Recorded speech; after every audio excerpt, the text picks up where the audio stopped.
Welcome dear students, एक बार फिर से मैं आप सभी का अपनी इस ऑनलाइन प्लेटफॉर्म पे स्वागत करता हूं। और आज हम इंग्लिश के कुछ जो कॉम्प्रीहेंशंस हैं उनको लेकर के यहाँ पे उपस्थित हुए हैं। तो सबसे पहले आज हम पैसेज 5 से आपको बताएंगे, क्वेश्चंस बताएंगे, और उसके बाद जो है उनसे रिलेटेड जो पैराग्राफ से रिलेटेड है उनके आंसर्स आपको करने होंगे। चलिए देखिए, पहला शुरू करते हैं। लिखा है यहाँ पे, पैराग्राफ है कुछ इस तरह से कि आवर वोयॉग वॉज वेरी प्रॉस्पेरस, कि हमारी यात्रा, समुद्री यात्रा को वोयॉग कहते हैं। अगर आपने मीनिंग में लिखा होगा तो लिखा होगा वोयॉग मतलब होता है समुद्री यात्रा, और प्रॉस्पेरस का मतलब होता है सफल या संपन्न, है ना, या समृद्ध रही। तो हमारी यात्रा जो है ना कैसी रही, समृद्ध रही या संपन्न रही या सफल रही। बट आगे कह रहा है कि but I shall not trouble, लेकिन मैं परेशान नहीं कर सकता था reader with A journal of it. कह रहा कि जिसके एक रीडर को, यानी एक पत्रिका पढ़ने वाले व्यक्ति को, जिसके पास एक पत्रिका थी। जर्नल का मतलब होगा यहाँ पे पत्रिका से, ठीक है ना। उसके बाद कह रहा है कि the captain called in at R1 R2 ports and send in his longboat for provisions। कह रहा है कि द कैप्टन यानी क्या है, जो नाव का जो अध्यक्ष होता है उसने क्या किया, या नाव का जो चालक होता है उसको, है ना, कैप्टन कहेंगे। तो वही है द कैपिटन कॉल्ड इन एट 1 और 2 पोर्ट्स, उसे 2 या 3 पोर्ट्स मतलब होता है समुद्री किनारा, 2 अथवा 3 किनारों पर जहाँ पर जहाज़ें रुकती हैं उसको उसने बुलाया। और and sent his in his, और उसे भेज दिया किसमें, अ लॉन्ग बोट, एक लंबी नाव में, for provisions and fresh water, मतलब किसके लिए, नियमों के आधार पर अथवा उसको स्वच्छ पानी के लिए। But I never went out of the ship है, still we came in to the Downs. कह रहा है कि लेकिन मैं क्या है, नहीं जाना चाहूँगा, लेकिन but I shall never went to, है ना, वेंट आउट, लेकिन कह रहा कि मैं नहीं जाना, मुझे नहीं, कभी नहीं जाना है क्या, आउट ऑफ द शिप, जहाज के बाहर, कब तक, जब तक कि हम उतराई तक आना जाएं। Which was on the 3rd day of June 1706, जो हमारा तीसरा दिन था। कौन सा तीसरा दिन था, 1706 के जून की तीसरा दिन, मतलब जून 1706 का तीसरा दिन था। About 9 months after my escape, about 9 months after my escape, कह रहा है मेरे बच निकलने की, escape मतलब बच निकलना या छूट जाना, उसके मेरे बच निकलने के, है ना, मेरे बच निकलने के 9 महीने बाद, I offered to leave my goods in security for payment of my freights। कह रहा है मैं, फ्रेड मतलब यहाँ पे सामान से मतलब है, माल, है ना,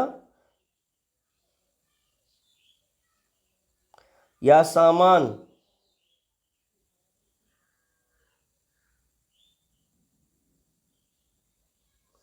तो आपको बता देना चाहते हैं, कह रहा है कि आई ऑफर्ड, है ना, मैंने क्या किया, ऑफर किया, टू लीव माई गुड्स, मेरे सामानों को छोड़ने के लिए, इन security for payment of my friends, in security for payment my friends, है ना, कि जो मेरा फ्रेट है, मेरा जो भाड़ा है, फ्रेट मतलब भाड़ा, आप बस में यात्रा करते हो या कहीं भी यात्रा करते हो तो भाड़ा देते हो ना, शुल्क देते हो, यात्रा शुल्क देते हो कि नहीं देते हो, वही है। कह रहा कि मेरे भाड़े की, मेरे शुल्क के बदले मैं चाहता था क्या करना, अपने सभी सामान को एज ए सिक्योरिटी के रूप में देना।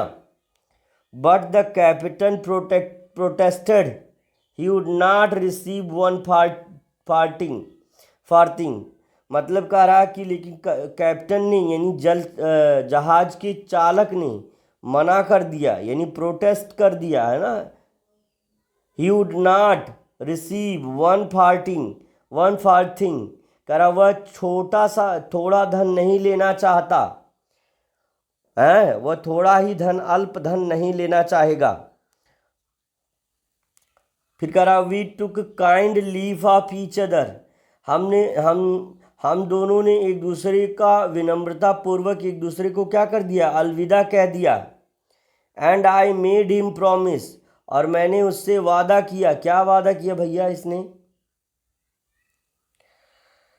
दैट मतलब कि he would came to see my house at Red Reef, कह रहा कि वह मेरे घर आएगा, क्या करने, मेरे घर घूमने आएगा, जो कहाँ है, रेड रीफ पर है, यानी रेड रीफ जैसी जगह पर। आई हायर्ड ए हाउस, मैंने घर लिया था, and a guide for 5 ceilings, कह रहा कि 5 सीलिंग के अंदर, 5 सीलिंग मतलब जान लेना, एक सीलिंग का मतलब होता है 20 सेंट।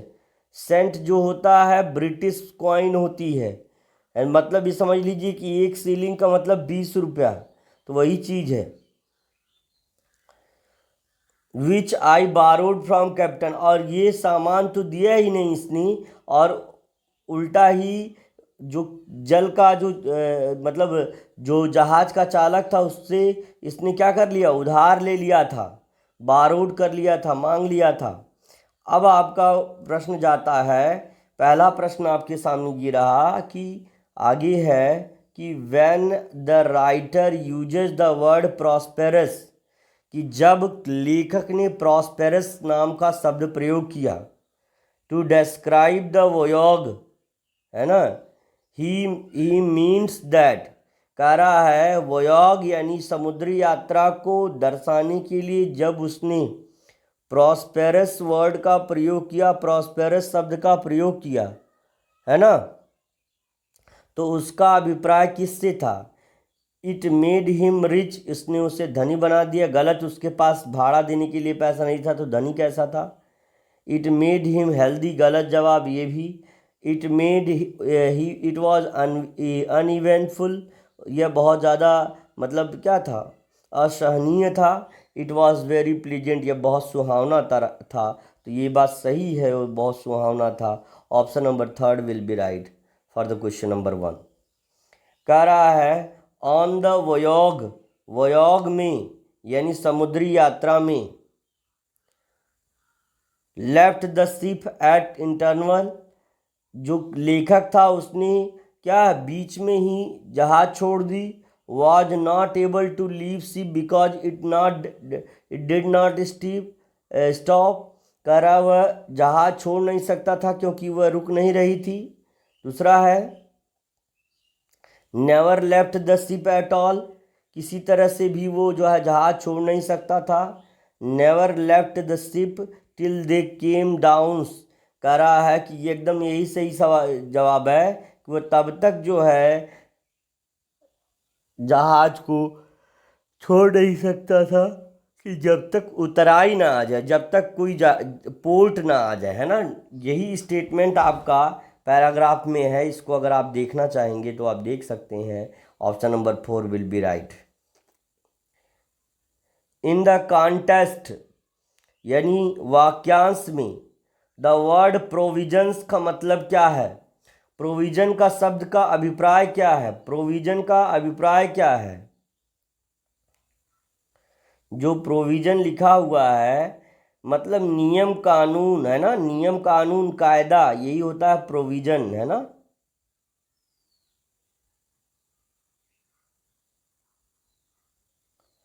तो प्रोविजन का मीन यानी अर्थ क्या है, यही इसमें पूछा जा रहा है। तो प्रोविजन का अर्थ क्या है, मेनली फूड, मुख्य रूप से भोजन इसका अभिप्राय है, गलत हो जाएगा। मुख्य रूप से मेनली सिक्योरिटी, मुख्य रूप से नियम इसका अभिप्राय है, मनी धन है, गलत। मेनली एम्यूनिशन, एम्यूनिशन, मुख्य रूप से क्या है?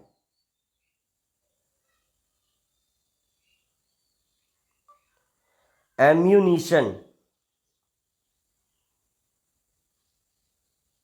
तो मेनली एम्यूनिशन के लिए, तो मेनली देखिए यहाँ पे थोड़ा सा सिक्योरिटी वाला वर्ड आपका सही हो जाएगा। मुख्य रूप से सुरक्षा की दृष्टि से उसने क्या किया? In the contest. प्रोविजन का मतलब होता है सुरक्षा, नियम कानून कायदा। तो यहाँ पर आपका ऑप्शन जो हो जाएगा बी सही हो जाएगा, और दूसरा और चौथा, तीसरा और चौथा गलत हो जाएगा। Option number B will be right. चलिए अगला प्रश्न आपके सामने ये रहा। For the payment of author's freight the captain kept his good as security। कह रहा कि जो उसका फ्रेट हो गया था, यानी उसने जो यात्रा की थी उसका भाड़ा लेने के लिए जहाज के कप्तान ने उससे क्या किया? जहाज के कैप्टन ने उससे क्या किया? उसका सामान रख लिया। गलत जवाब, उसका सामान नहीं रखा। Refuse to accept any money, उसने कोई भी धन लेने से मना कर दिया। Protested against to being paid only farthing, का केवल कुछ ही धन लेने से, कुछ अल्प धन लेने से मना कर दिया। Accepted some of money. तो यही तीसरा विकल्प सही हो जाएगा, दूसरा, पहला और चौथा गलत हो जाएगा। उसने अल्प धन यानी थोड़ा सा फार्दिंग लेने से मना कर दिया, थोड़ा धन लेने से मना कर दिया। तो option number 3 will be right. चलिए अगला प्रश्न देखिए। फ्रॉम द पैसेज यानी गद्यांश में, it is clear that the captain attitude to Arthur was one of hospitality, है ना, one of indifference, one of extreme friendliness and kindness, one of disgust and irritation.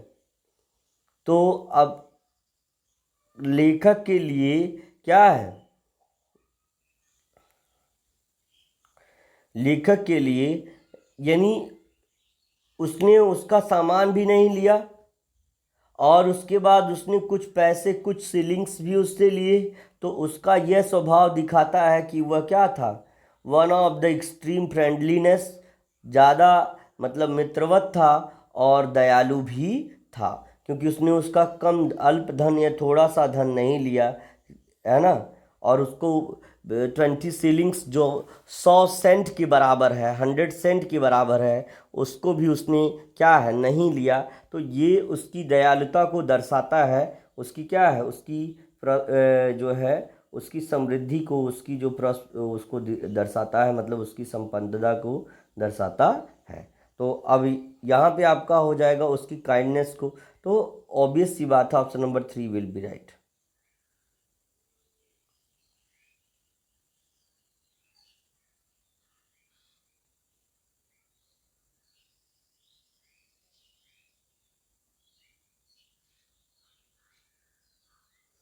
अब अगला पैराग्राफ है, और इसमें कहानी बहुत सी अच्छी कहानी है बेटा, इसको ध्यान से सुनिएगा।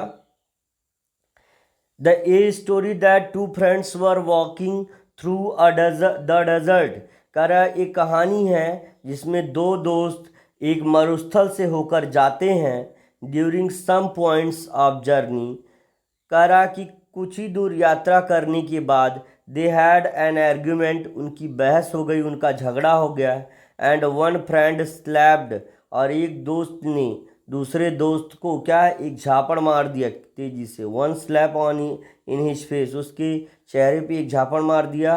The one who got slapped was hurt, और एक जिसने थप्पड़ खाया था वो बहुत, मतलब क्या हुआ, उसको बहुत चोट पहुंची। और बट विदाउट सेइंग, लेकिन बिना कुछ कहे, एनीथिंग मतलब कुछ भी, रोट इन द सैंड, उसने क्या लिखा, उसने रेत पर लिखा। क्या लिखा रेत पर, वो आगे पढ़ने के बाद पता चलेगा।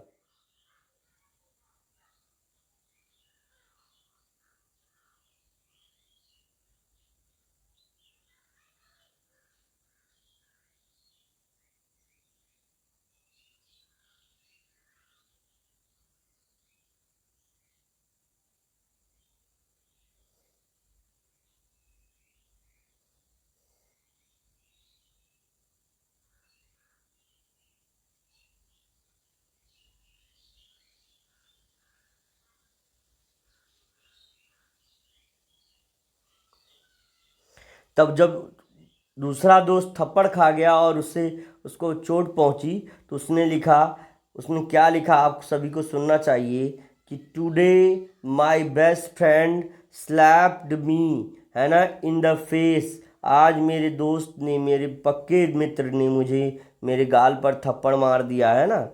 तो दे, और कहाँ लिखा, रेत पर उसने लिख दिया। They kept on walking until they found an oasis. Oasis छोटा सा तालाब जो रेतीले भागों में होता है, कहीं कहीं जहाँ पर पानी पाया जाता है, उसे ओएसिस कहते हैं।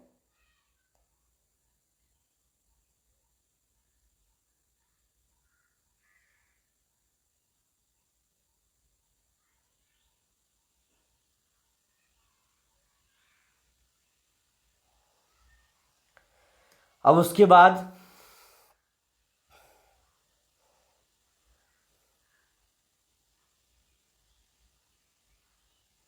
अब क्या हुआ, द वन, है ना, the one who had been slapped got stuck in the mire. कह रहा है कि वह क्या हुआ, कह रहा कि एक दोस्त जिसने थप्पड़ मारा था, है। अब क्या है, थोड़ा सा इसके पहले नहीं पढ़ाए हम। कह रहा कि found oasis where they decided to take a bath, और जहाँ पर उन्होंने नहाने का निश्चय किया। The one who had been slapped, कह रहा कि एक जिसे थप्पड़ क्या किया, जिसने थप्पड़ खाया था, है ना, गाट स्टक इन द मायर, एक मतलब एक जो रेत के अंदर गड्ढा होता है उसमें फंस गया, एंड स्टार्ट ड्रोनिंग, और अंदर जाना मतलब अंदर घुसना प्रारंभ कर दिया। But the friend saved him, लेकिन जो है एक दोस्त ने, यानी दूसरे दोस्त ने उसे बचा लिया। आफ्टर द फ्रेंड, है ना, recovered from the near droning, कह रहा कि जब पास के गड्ढे से वह बच गया, he wrote on a stone, तब उसने एक पत्थर पर लिखा, टुडे माय बेस्ट फ्रेंड, आज मेरे पक्के मित्र ने सेव्ड माय लाइफ, मेरे जीवन को बचाया है। अब उसके बाद क्या है, तब दूसरा फ्रेंड उससे पूछता है, दूसरा मित्र उससे पूछता है, who had slapped and saved him his best friend asked him.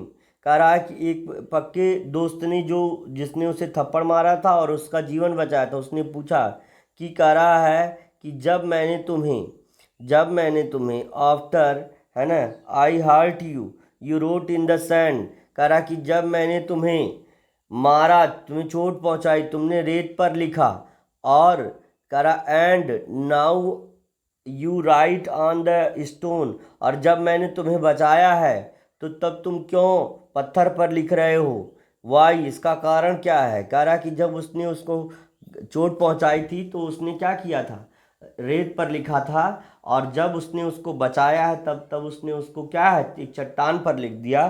तो दूसरा दोस्त क्या उत्तर देता है, उसको ध्यान से सुनना चाहिए। कह रहा है कि द अदर फ्रेंड रिप्लाइड, दूसरे दोस्त ने उत्तर दिया, व्हेन समवन हर्ट्स अस, जब कोई हमें चोट पहुंचाता है, we should write it down in the sand.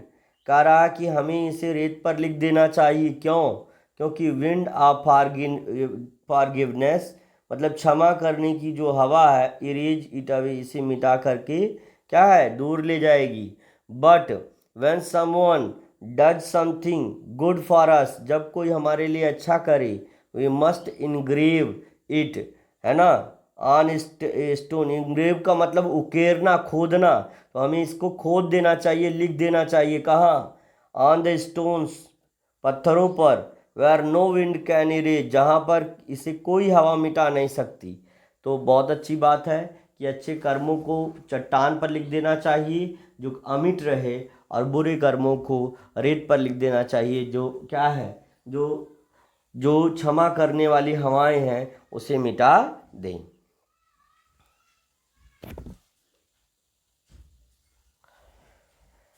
अब अगला है वाई डिड फ्रेंड। अब प्रश्न है आपका इस पर आधारित, अब उसको आप ध्यान से सुनिए। Why did the friend who got hurt write on the sand.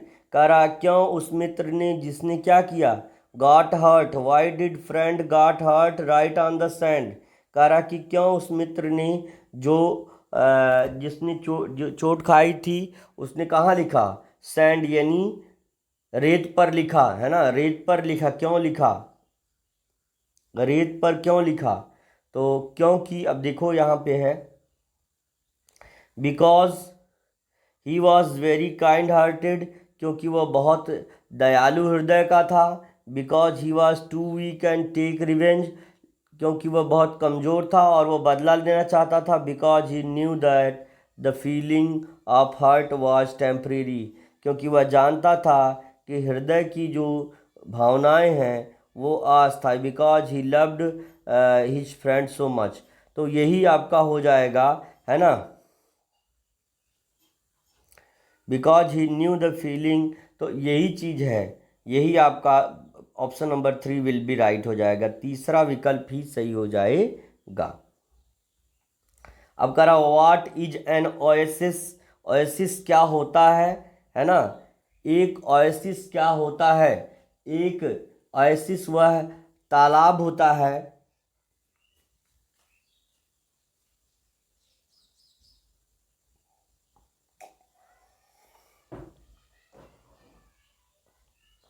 एक ओएसिस वह तालाब होता है जो रेत के बीच में, रेतीले स्थानों के बीच में पाया जाता है ना।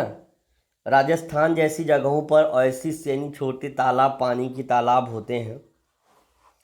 अब कह रहा है कि एन ओएसिस इज अ टाल ट्री फाउंड इन डेजर्ट, एक लंबा पेड़ होता है जो मरुस्थलों में पाया जाता है। हमने पहले ही बता दिया कि ये क्या होता है, एक छोटा सा पानी का तालाब होता है, और कोई लंबे पेड़ पर चढ़कर नहाएगा नहीं, ये भी हो सकता है।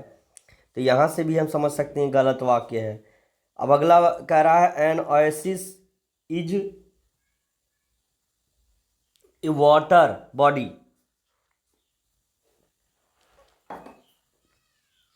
एक ओएसिस यानी छोटा तालाब एक जल निकाय होता है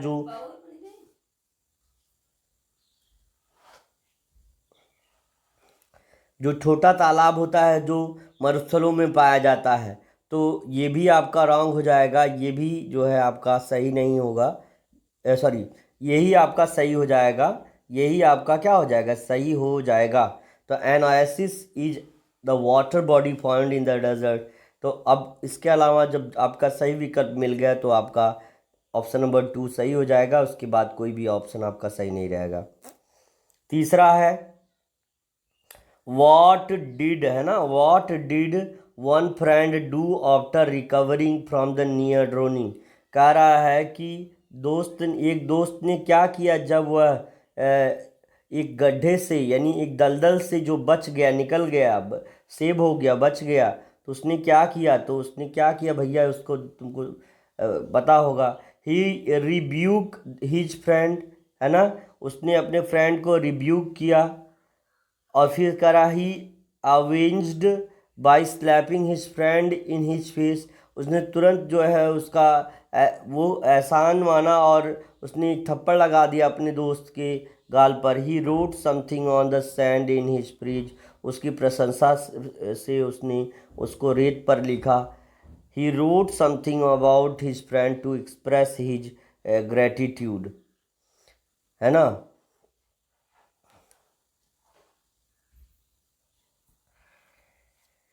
तो क्या है, he wrote something about his friend to express his gratitude, करा कि उसकी कृतज्ञता, तो वास्तव में उसने यही काम किया, उसने अपने दोस्त की कृतज्ञता को ज्ञापित करने के लिए जो है उसने लिखा, लेकिन उसने रेत पर लिखा, ये नहीं सही होगा, और ये भी नहीं सही होगा। Option number 4 will be right. अगला प्रश्न है आपका,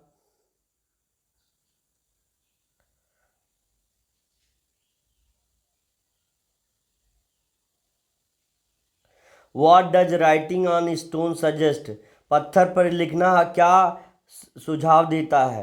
writing something on the stones means expressing one love for another, कर पत्थर पर लिखना एक दूसरे के प्रति स्नेह दर्शाता है writing on stone mean writing something with an intention to make it last for ever. कह रहे यही सही है कि अगर पत्थर पर लिखना यह दर्शाता है कि यह कभी भी चिरकाल तक रहेगा, ये जल्दी समाप्त नहीं होगा। तो अच्छी चीज़ों को जल्दी नहीं समाप्त होना चाहिए, बुरी चीज़ों को जल्दी से मिट जाना चाहिए। तो यही आपका ऑप्शन 2 विल बी राइट, यानी ऑप्शन 2 विल बी राइट, दूसरा विकल्प सही हो जाएगा। अब कह रहा है कि व्हाट इज द सेनोनिम, बहुत अच्छे, व्हाट इज द सेनोनिम, समानार्थी शब्द क्या है। सेनोनिम पढ़े थे ना, समानार्थी शब्द पढ़े थे ना। कह रहा कि देखो इसी तरह से सेनोनिम आता है, डायरेक्टली क्वेश्चंस में नहीं आता है। इनग्रेव का मतलब हमने बताया था, इनग्रेव का मतलब होता है उकेरना या लिखना, पत्थर पर लिखने का काम ही इनग्रेव कहलाता है ना। तो क्या है, डिसलोड्स, नेग्लेक्ट, है ना, एड या इंस्क्राइब। तो आपको याद रखना चाहिए इनग्रेव का सेनोनीम हो जाएगा इंस्क्राइब, है ना। Inscribe will be right for you, option number 4 will be right, है ना। इंस्क्राइब मतलब उकेरना, है ना, उकेरना होता है। तो ऑप्शन नंबर 4 आपका सही हो जाएगा। चलिए अगला आपका जो पैराग्राफ है,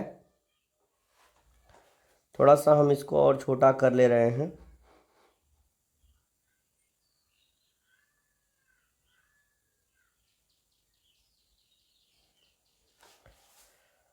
देखो 7वां पैराग्राफ है, I woke up 1 August morning in a warm sweet, है ना।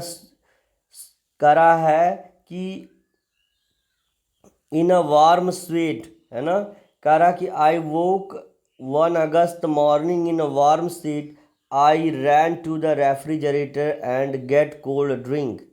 कह रहा है मैं पसीने से भीगा हुआ, है ना, अगस्त की एक सुबह में जगा और मैं दौड़ा कहाँ, रेफ्रिजरेटर, यानी प्रशीतक इसकी हिंदी होती है, भी लिखना चाहिए तो लिख लीजिए। रेफ्रिजरेटर की हिंदी होती है प्रशीतक।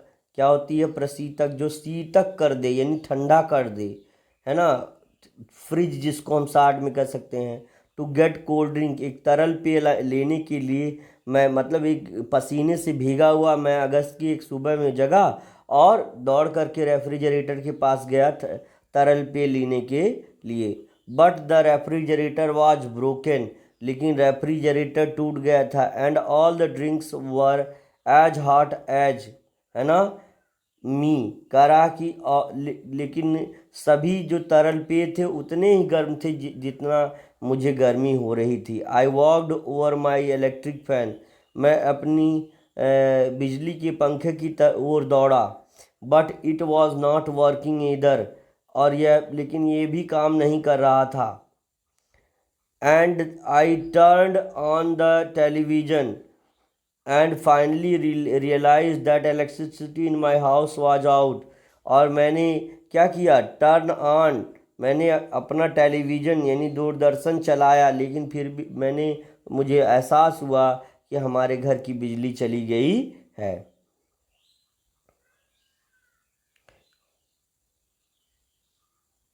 अब उसके बाद कह रहा है लेटर, बाद में, लेटर दैट डे, उस दिन के बाद, I went to the pool to cool off, है ना।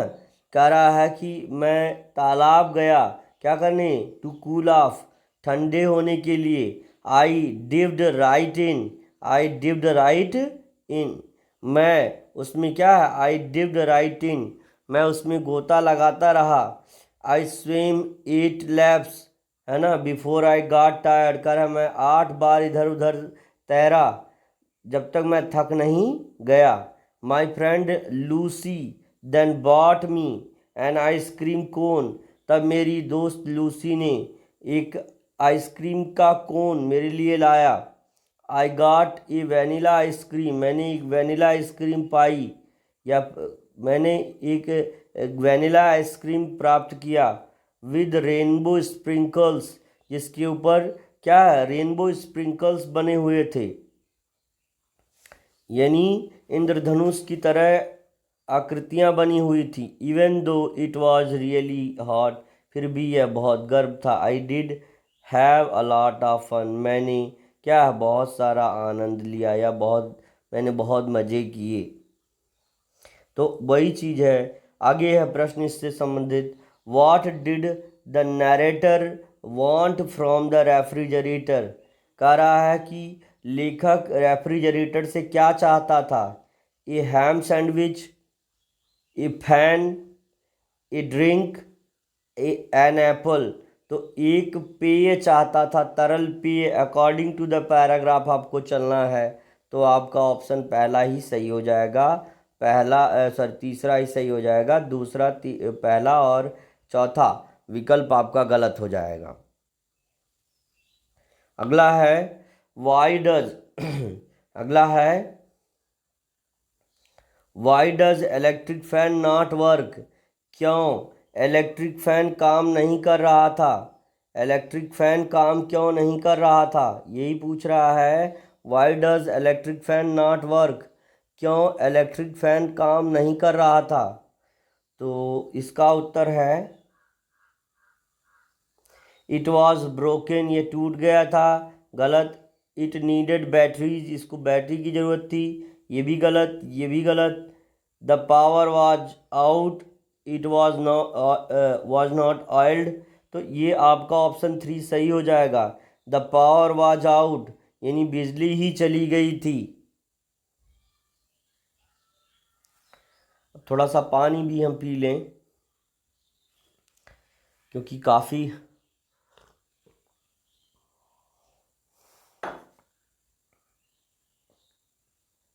वास्तव में गर्मी थोड़ा सा ज़्यादा ही है। आगे है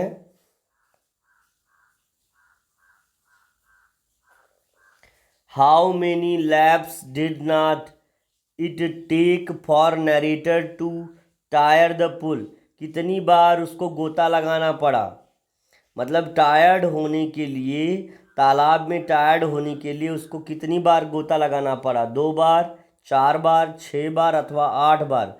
तो विकल्प आपका चौथा सही हो जाएगा, ना कि तीसरा, ना कि पहला, ना कि दूसरा। क्योंकि देखो, आप यहाँ पे देख सकते हो,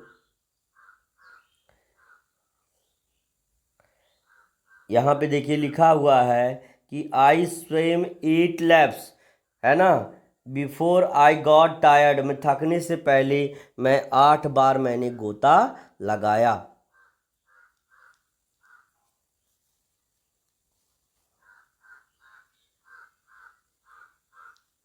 ठीक है। तो इसी तरह से पैराग्राफ से मिलता जुलता विकल्प चुनना है आपको अच्छे से। तो उसने कितनी बार, 8 बार गोता लगाया, जब तक वो थक नहीं गया। तो option number 4 will be right for the question number 3। Is that clear everyone. बहुत ही आसान प्रश्न इस तरह से होता है बेटा। चलिए, अगला प्रश्न आपके सामने है। अगला प्रश्न आपके सामने है, ये रहा।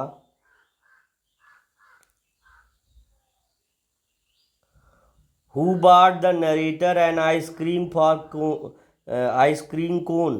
कह रहा कि किसने जो है आइसक्रीम कोन नरेटर के लिए लाया। लूसी लाई, सैम लाया, पैटर लाया या प्रिंस लाया, कौन लेके आया। तो आपको बताना चाहेंगे उसकी दोस्त लूसी लेके आई उसके लिए वैनिला आइसक्रीम, है ना, वैनिला आइसक्रीम। सैम, पेटर और प्रिंस का यहाँ पे कोई नाम नहीं आया है, इसलिए option number 1 will be right हो जाएगा। अगला अगला कह रहा है कि what was the flavour of ice cream. बहुत अच्छे, चॉकलेटी फ्लेवर था, बनाना फ्लेवर था, एप्पल पाइनएप्पल फ्लेवर था। तो कि रेनबो तो उस पर कलर बने हुए थे, ये तो आपका ऑप्शन होगा ही नहीं। चॉकलेटी फ्लेवर में चॉकलेटी होगा, स्ट्रॉबेरी होगा, वैनिला होगा। तो आपका वैनिला, सॉरी, आपका स्ट्रॉबेरी था नहीं, चॉकलेटी फ्लेवर था नहीं, वैनिला फ्लेवर, यानी ऑप्शन नंबर 2 आपका सही हो जाएगा। Vanilla flavour will be right. Option number 2 will be right हो जाएगा, मतलब दूसरा ही विकल्प आपका सही हो जाएगा।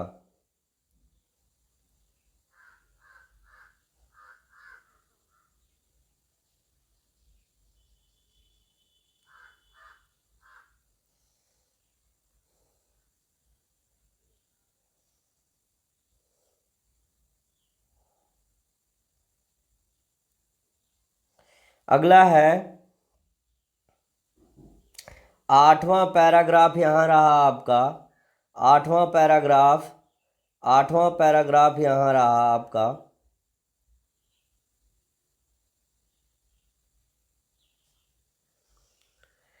लिखा है कि once upon a time I went for a weeks of holiday in the continent with an Indian friends. है, कह रहा है कि एक बार एक समय मैं एक सप्ताह की छुट्टी के एक सप्ताह में एक द्वीप पर, एक महाद्वीप पर गया मेरे एक भारतीय मित्र के साथ। भाई फ्रेंड्स तो कोई भी हो सकता है, वो भारतीय हो और चाहे कोई विदेशी हो। करा we both enjoyed our selves and sorry were sorry when week was over. और कह रहा है, कह रहा कि हम दोनों ने क्या किया, पूरे सप्ताह भर मतलब आराम से जो है इंजॉय किया, यानी आनंद लिया।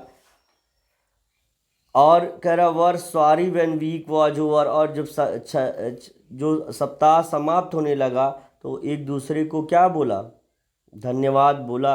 यस, तो यहाँ पे सॉरी का मतलब इससे नहीं है। करा but on the parting of our behaviour was absolutely different. लेकिन कह रहा अलग होने पर हमारे व्यवहार बिल्कुल अलग थे, निश्चित रूप से अलग थे। He was plunged in despairs. He felt that because holiday was over, all happiness was over until the word ended। कह रहा है उसने महसूस किया, वह निराशा में घिर गया। It was plunged in despair, वह निराशा में, वो निराश हो गया पूरी तरह से। और उसने महसूस किया कि अब हमारी छुट्टियां समाप्त हो गई हैं, तो अब संसार की समाप्ति तक सारी खुशियां हमारी समाप्त हो गई हैं। He could not express his sorrow too much। वह अपना दुख बहुत ज़्यादा व्यक्त नहीं कर सकता था।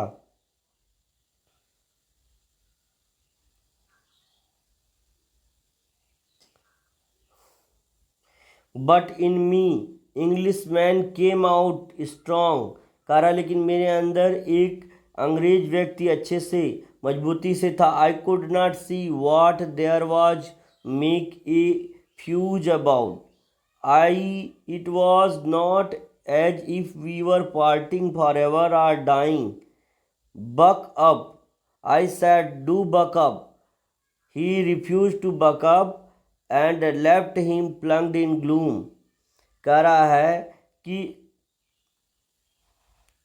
I could not see what there was make a fuse about। कह रहा कि मैं नहीं समझ सकता था कि क्या असहमति हो गई है। It was not as if I were parting. कह रहा है कि यह वह नहीं था जब मैं उससे अलग हो रहा था, फॉर एवर यानी हमेशा के लिए, अथवा डाइंग अथवा मर रहा था।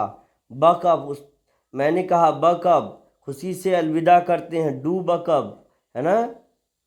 तो उसके बाद रिफ्यूज टू बकअप, उसने जो है अलविदा कहने से मना कर दिया। And left him plunged in gloom, और अपने आप को निराशा में ही रहने दिया। तो आगे है प्रश्न इस पर आधारित क्या है। What is the continent in the contest of the passage. An island, the country side, African safari, Europe.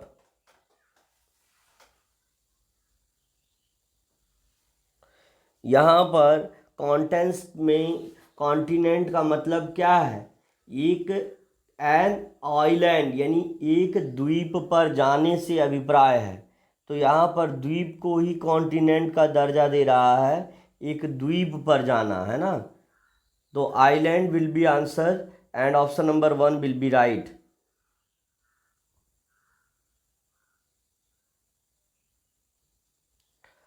अब अगला है कि what does Arthur meant by backup.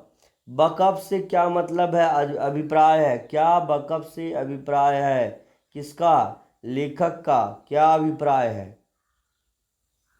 Buckle your self up, stand up, cheer up. मतलब ये हुआ प्रसन्नचित रहने के लिए उसने कहा, तो cheer up will be your answer.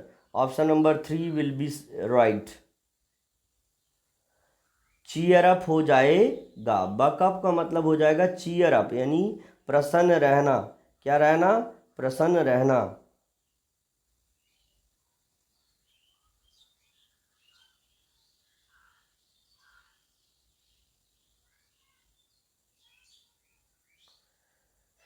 आ गया समझ में बेटा? अगला प्रश्न, अगला आपके सामने अगला प्रश्न ये रहा, why was Indian friend plunged in despair. क्यों निराशा में घिर गया? क्योंकि वो सोचता था, है ना, कि अब जो है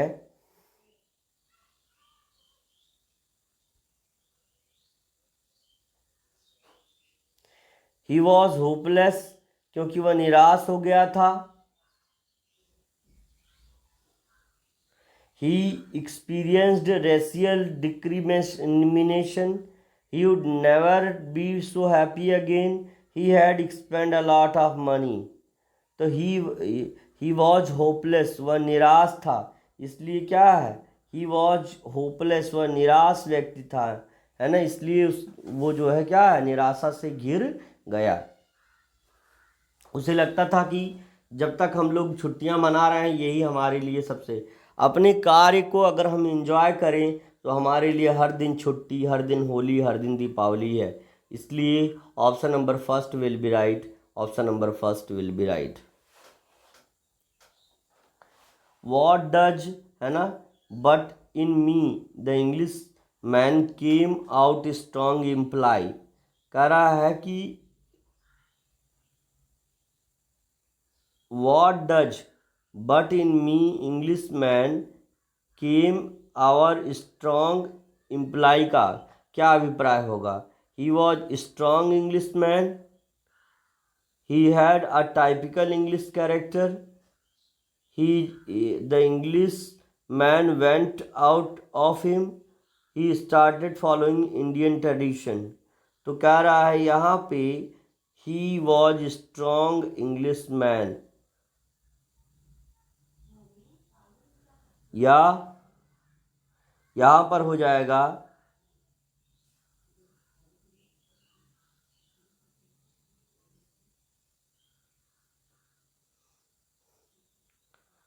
he had a typical English character. उसके पास एक अंग्रेज व्यक्ति के कैरेक्टर्स थे, इसलिए उसने कहा कि मैं जो है क्या है, अब मैं मतलब हमेशा प्रसन्नचित रहूँगा।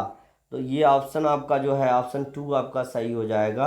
Option 2 will be right. चलिए अगला प्रश्न आपके सामने ये रहा, वॉट इज द आर्थर, है ना, Arthur's intention in the passage. Arthur का ध्यान क्या रहा? हमें इस वाक्यांश में आर्थर का यानी लेखक का क्या ध्यान रहा, किस चीज से इंटेंशन रहे उसके?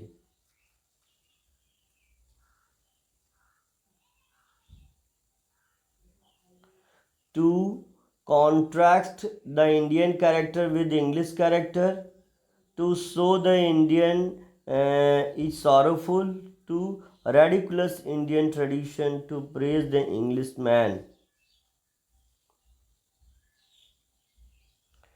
तो उसका जो है क्या है, यह दर्शाना कि to show the Indian and sorrowful, वो ये नहीं दर्शाना चाहता था, वो ये दर्शाना चाहता था कि क्या, to contest the Indian character with English, की अंग्रेज व्यक्ति और एक इंडियन यानी एक भारतीय व्यक्ति में उनकी उनकी बिहेवियर, उनकी फीलिंग्स में क्या डिफरेंस होता है। तो option number 1 will be right हो जाएगा। चलिए अगला पैसेज है,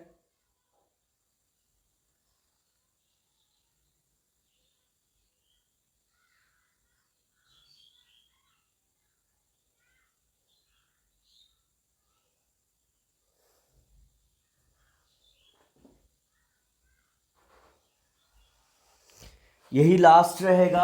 इससे ज़्यादा पढ़ने से जो है मतलब बाउंस हो जाएगा, इससे ज़्यादा जितना पढ़िए उतना सारा चीज़ कंसीडर कर पाइए, इतना ही ज़रूरी है। तो चलिए देखिए अगला प्रश्न है, अगला है one day a wolf found a sheep's skin. एक दिन एक भेड़िए ने एक क्या पाया? शिप्स स्किन यानी एक भेड़ की चमड़ी पाई। He covered himself with the sheep skin, उसने अपने आप को भेड़ की चमड़ी से ढक लिया। And got into flock of sheep grazing in field, करा कि और उस फील्ड, उस घास के मैदान में छिप गया जहाँ पर क्या भेड़ें घास चर रही थी। ही थॉट द शेफर्ड विल सट the sheep in A pen after sunset, कह रहा है कि उसने सोचा कि शेफर्ड जो है गणेरिया यानी जो भेड़ चराने वाला व्यक्ति, वो क्या कर देगा? विल सट the sheep in the pen after sunset, यानी सूरज डूबने से के बाद वह इसे एक जो है इसके भेड़ों के कमरे में बंद कर देगा। It will run away with a fat sheep and eat it, और यह क्या कर लेगा? I will run away with a fat, एक मोटी भेड़ के साथ मैं भाग जाऊंगा और उसे खा लूंगा। All went well till the shepherd सट the sheep in the pan, कह रहा सभी चीज़ें अच्छी हुई जब तक शेफर्ड ने गडेरिए ने एक मतलब भेड़ को कहाँ, एक पैनेनी जो है जो भेड़ों के रुकने की जगह होती उसमें नहीं रखा और चला गया।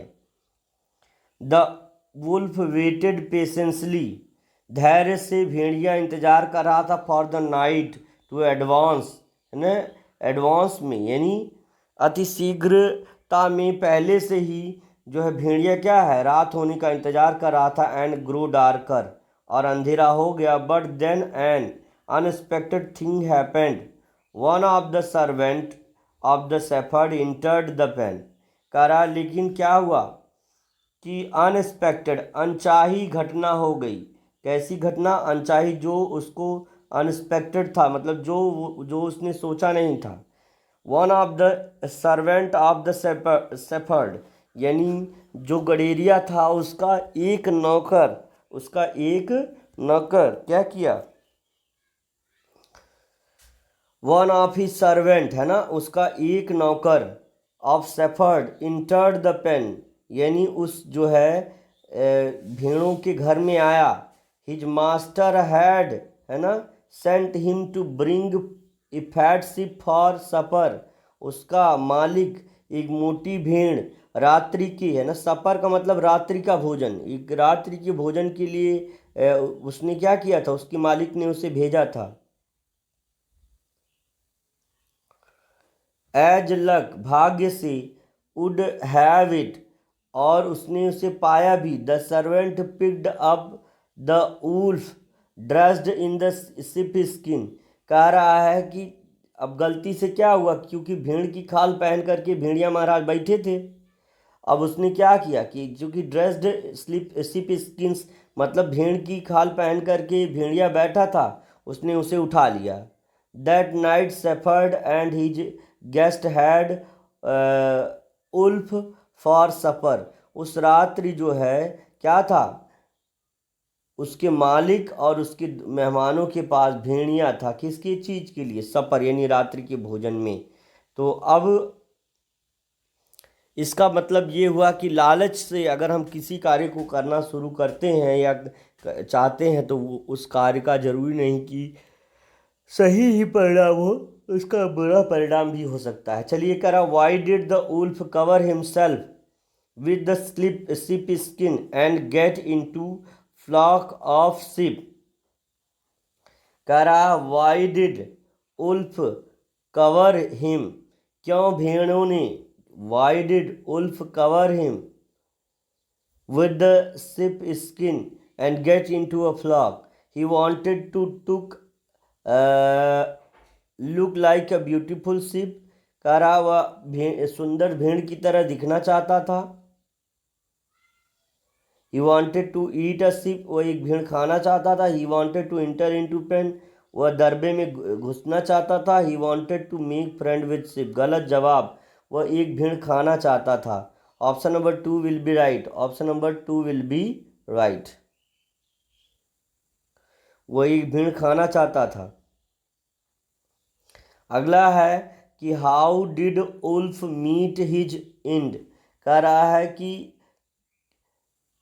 अंत में भेड़िए के साथ क्या हुआ। All the sheep attacked the wolf to and killed him, सभी भेड़ों ने उस पर आक्रमण कर दिया और उसे मार दिया, गलत। आगे है the shepherd recognize the wolf in sheep clothing and killed him, कह रहा कि गड़ेरिए ने भेड़ की चमड़ी पहने भेड़िए को पहचान लिया और उसे मार दिया, गलत जवाब, ये भी नहीं सही होगा।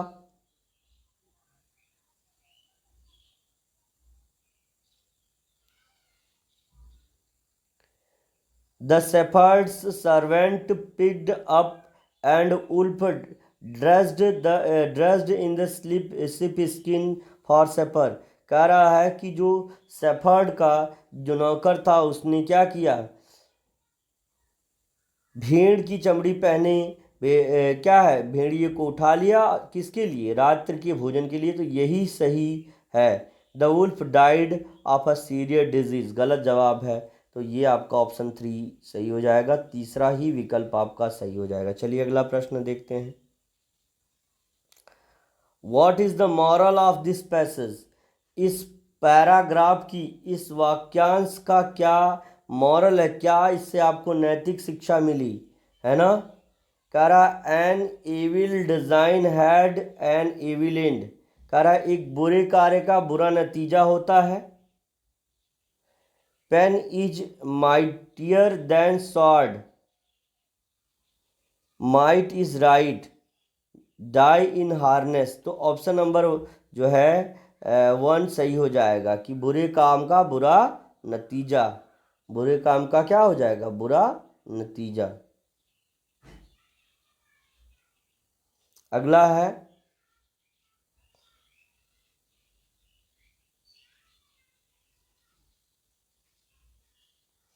अगला कह रहा है कि why did the servant pick the wolf, है ना, फॉर द सपर, यानी रात्रि के भोजन के लिए अप्रोप्रिएट आंसर, सही एकदम सटीक विकल्प चुनना है, अप्रोप्रिएट आंसर चुनना है। तो कह रहा कि क्यों जो है नौकर ने भेड़ी को ही चुना, because he wanted to have a tasty meat of wolf, क्योंकि वह भेड़ी का स्वादिष्ट मांस खाना चाहता था। Because the wolf was in sheep's clothing, क्योंकि भेड़िया जो है किसकी क्लोथिंग किए हुए था, यानी भेड़ की चमड़ी पहने हुए था। Because the servant thought the wolf to be a fat sheep, कह रहा है क्योंकि ये नौकर ने सोचा कि यही जो है भेड़ वुल्फ ही, भेड़िया ही एक मोटी भेड़ है। तो इसमें दो, अब देखिए ये चीज़ थोड़ा सा आपको सोचना पड़ेगा इस चीज़ को। तो क्या पहला और दूसरा तो आपको याद रखना होगा, क्योंकि पहला काम उसने करा ही था कि उसने भेड़ की चमड़ी पहनी थी। दूसरा उसने क्या सोचा नौकर ने कि हाँ यह एक मोटी ताजी मोटी भेड़ है, तो इसलिए दूसरा क्या है, दूसरा तीसरा सही होना चाहिए। लेकिन चूंकि दूसरा तीसरा कहीं नहीं दे रहा है, इसलिए आपका दूसरा विकल्प गलत हो जाएगा, तीसरा एकदम सही हो जाएगा। तो option number 3 will be right.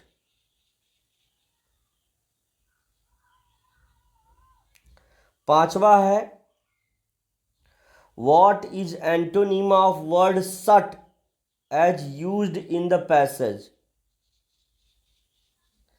तो कह रहा है कि वाक्यांश में आए सट शब्द का विलोम क्या है ना। अब थोड़ा सा वाक्यांश पर चलते हैं, कहाँ सट लिखा हुआ है।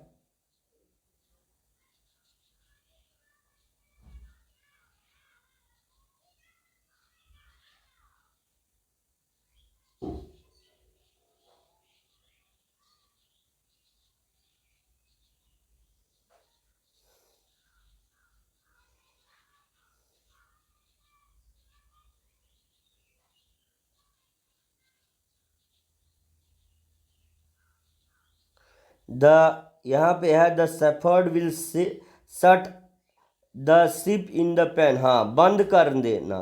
तो यहाँ पर आपका हो जाएगा, इसका उल्टा क्या हो जाएगा,